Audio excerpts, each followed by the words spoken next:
Hello everyone. तो कैसे हो सभी? आई होप सभी अच्छे होंगे। इससे जो पहली वाली वीडियोस थी उसमें हमने क्या कवर कर लिया था, फ्रेमवर्क के टाइप कवर करे थे। दो फ्रेमवर्क के टाइप थे, पहला था सेक्टर बेस्ड फ्रेमवर्क और दूसरा था वैल्यू बेस्ड फ्रेमवर्क। हमने जो थे दोनों ही कवर कर लिए हैं। अब जो आपका जो सेशन 2 है उसका लास्ट टॉपिक है बायो एथिक्स। अगर आप ध्यान से नोटिस करोगे तो बायो एथिक्स दो वर्ड से मिलके बना हुआ है। पहला वर्ड क्या है? बायो। और दूसरा वर्ड क्या है? एथिक्स। बायो किससे रिलेटेड होती है? मेडिकल फील्ड से। ठीक है, जैसे कहते हैं ना, अगर तुम्हें डॉक्टर बनना है तो तुम बायो ले लो, यानी कि बायो किससे रिलेटेड है? मेडिकल फील्ड से। और एथिक्स का मतलब मैंने आपको पहली वाली वीडियो में ही बताया था। एथिक्स का मतलब है क्या राइट है, क्या राइट है और क्या रॉन्ग है। ठीक है, सही या फिर गलत, क्या सही है क्या गलत है, उसे हम क्या कहते हैं? एथिक्स कहते हैं। तो बायो और एथिक्स को मिलके क्या बनाया गया है? पूरा एक वर्ड बना है बायो एथिक्स। ठीक है, तो अब इसकी डेफिनेशन पढ़ो, उससे ज़्यादा समझ में आएगा। लिखा हुआ है bio ethics is a set of rules that helps doctors, nurses and even AI systems make fair and safe decisions in a field of health care. यानी कि अगर हम बायो एथिक्स का यूज़ करेंगे हेल्थ केयर फील्ड में तो वो क्या हेल्प करेगा? वो हेल्प करेगा डॉक्टर्स की भी हेल्प करेगा, नर्सेज की भी हेल्प करेगा और इवन एआई सिस्टम्स की भी हेल्प करेगा कि वो क्या ले सकते हैं? Fair decision and safe decision ले सकते हैं। जो डिसीजन क्या होगा? फेयर भी होगा। फेयर का मतलब सही होगा और सेफ होगा, यानी कि जो पेशेंट हैं उनको कोई हार्म नहीं होगा, उनका कोई नुकसान नहीं होगा। ठीक है, उसे हम क्या कह रहे हैं? Fair and safe decision. तो बायोएथिक क्या है? सेट ऑफ रूल है जो हेल्प करता है डॉक्टर्स की, नर्सेज की एंड इवन एआई सिस्टम की कि वो फेयर एंड सेफ डिसीजन ले सकते हैं। ये वाली लाइन देखना, it makes sure that AI system in hospitals and clinic, यानी कि जो एआई सिस्टम। अच्छा, एक बात ध्यान रखना कि यहाँ पे हम सिर्फ और सिर्फ ये नहीं चाह रहे कि एआई सिस्टम या फिर एआई मॉडल ही सही डिसीजन ले।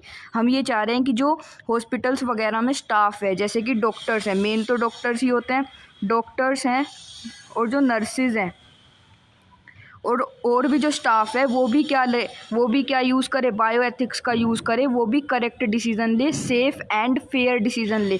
ना ही सिर्फ एआई मॉडल का हम सिर्फ ये नहीं कह रहे कि एआई मॉडल ही सेफ डिसीजन ले, फेयर डिसीजन ले। हम कह रहे हैं कि डॉक्टर्स भी एज वेल एज जो वहाँ का स्टाफ है, जो नर्सिज हैं, वो भी क्या लें? सेफ डिसीजन ले। ठीक है, इसलिए यहाँ पे मेंशन भी है doctors, nurses and even AI system make fair and safe decision. कभी आप ये सोचो कि सिर्फ और सिर्फ एआई सिस्टम के लिए नहीं, एआई सिस्टम के लिए तो है ही, लेकिन जो वहाँ का स्टाफ है, डॉक्टर्स हैं, नर्सेज हैं, उनके लिए भी ये है कि वो बायोएथिक्स का यूज़ करें, सेफ एंड फेयर डिसीजन ले। ठीक है, तो देखो बायोएथिक्स क्या कहता है? Keep patient information safe, help those who need it the most, do not hurt anyone, treat everyone equally. पहले पॉइंट का मतलब क्या है?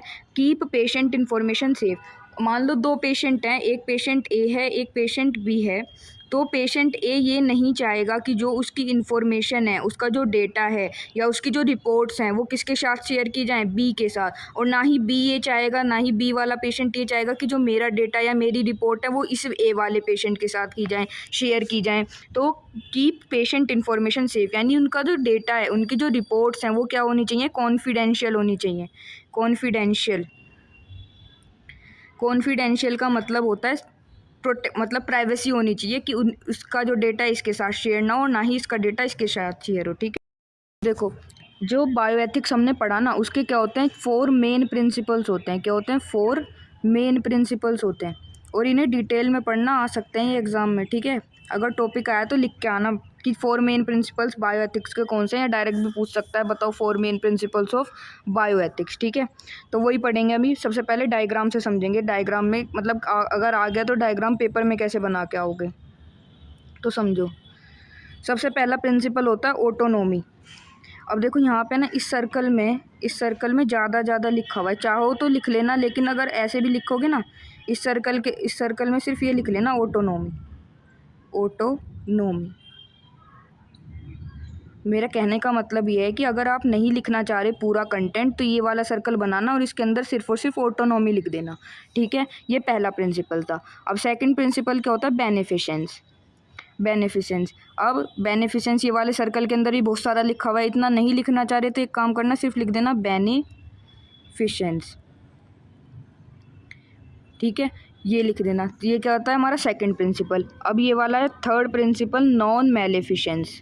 नॉन मैलेफिशेंस, स्पेलिंग पूरी लिख लेना, मैंने लिखी नहीं है, ठीक है। थर्ड वाला प्रिंसिपल ये हो गया। और फोर्थ प्रिंसिपल क्या होता है, जस्टिस।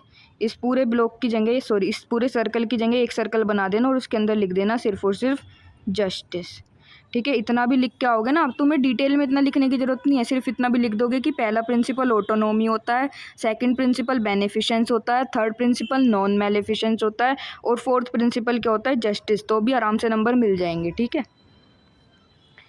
और इस बीच वाले सर्कल की जगह अगर लिखना चाह रहे हो, मेडिकल एथिक्स नहीं लिखना चाह रहे तो बीच में लिख लेना बायो एथिक्स। बायो और मेडिकल एक ही तो होता है, ठीक है। तो इस वजह से अगर मेडिकल नहीं लिखना चाह रहे तो बायो लिख लेना, बायो एथिक्स, ठीक है।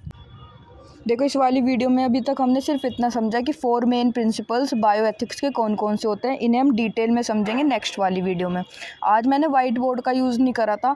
अगर आपको वाइट बोर्ड से ज़्यादा समझ में आता है तो कमेंट्स में बता देना, हम अगली वाली वीडियो में वाइट बोर्ड का यूज़ कर लेंगे, वरना इसी वाले मेथड को यूज़ कर लेंगे, ठीक है। Thank you.